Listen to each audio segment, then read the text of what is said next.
Welcome to Canvas. This video is to give you a quick lay of the land when you first receive a Canvas course.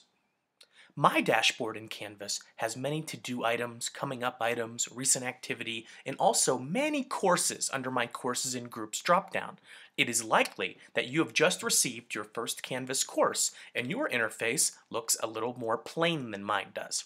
However, if you go and select the Canvas course that your administrator has enrolled you in, we can begin right away. When you first arrive at your Canvas course, it is going to look rather blank. There's no content in your course right now. You'll notice that the course is unpublished, which means only teachers can see what's happening in this course until you choose to publish to your student audience. You'll also notice that you have a course setup checklist at the bottom of the screen. The course setup checklist is asking you if you would like to import content from another learning management system, if you would like to add some assignments, add some students to your course, choose navigational links, select a home page, do your calendar, or add some TAs to the course. You can also publish the course from the course setup checklist. I'm going to go ahead and choose to close the checklist by selecting this little X. You can always bring it back by choosing Course Setup Checklist right here on the top right-hand side of the screen. Canvas courses are intentionally designed to be very flexible. Because we operate in kindergarten classrooms all the way up to graduate school and corporate environments, there are many ways to organize your Canvas course. Initially, teachers often look for what should their Canvas course look like. The answer to that question is, what are you trying to accomplish? Some educators would like to use Canvas initially as simply a glorified classroom site where they post files and perhaps there are a few announcements.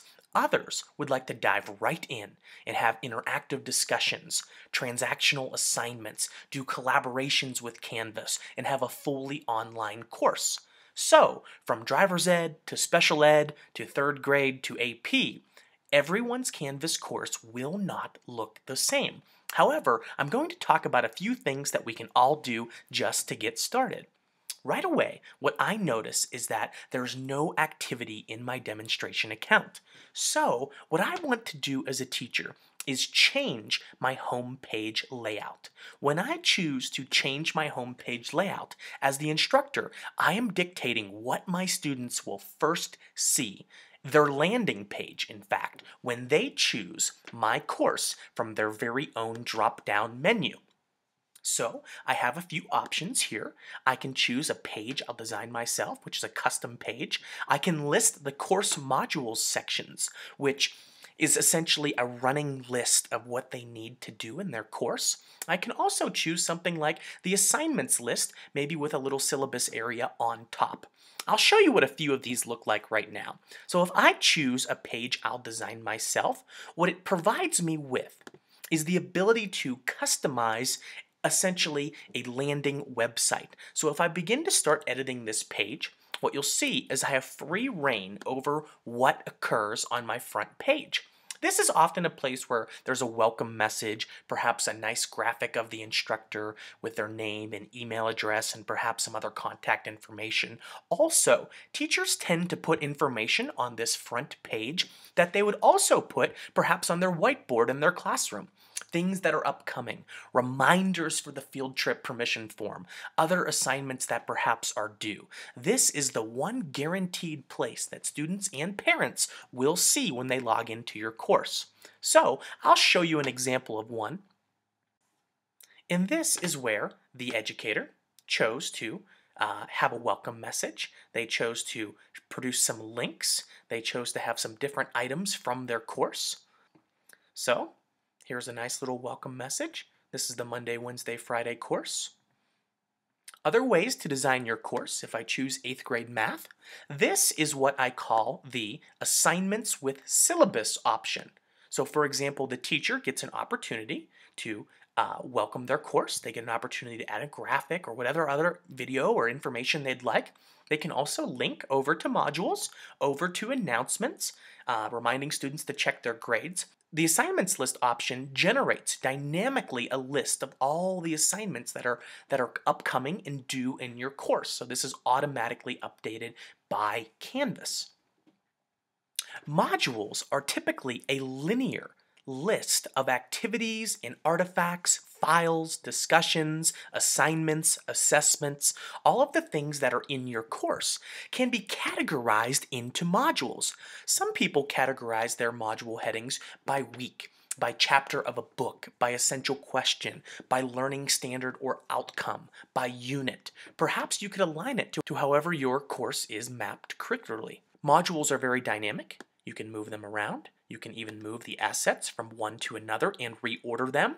Modules also provide you with the opportunity to set prerequisites and define criteria for completion. So you're able to conditionally release items. You can say, well, you can't move on until you view this file, participate in this wiki, score at least a 10 out of 15 on an assessment, and receive a score or submit an assignment. So you're able to gradually release content. The items on the left-hand navigation pane of your course can be customized by the instructor.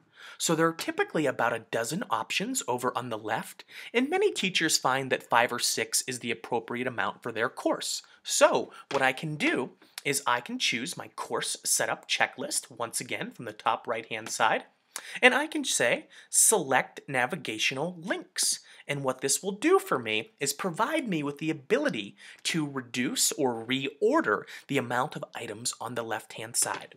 So what I'm going to do is I'm actually going to grab pages and files and quizzes, and perhaps I'll move modules to the top because that's important to me. I'm even going to grab assignments and put them down here.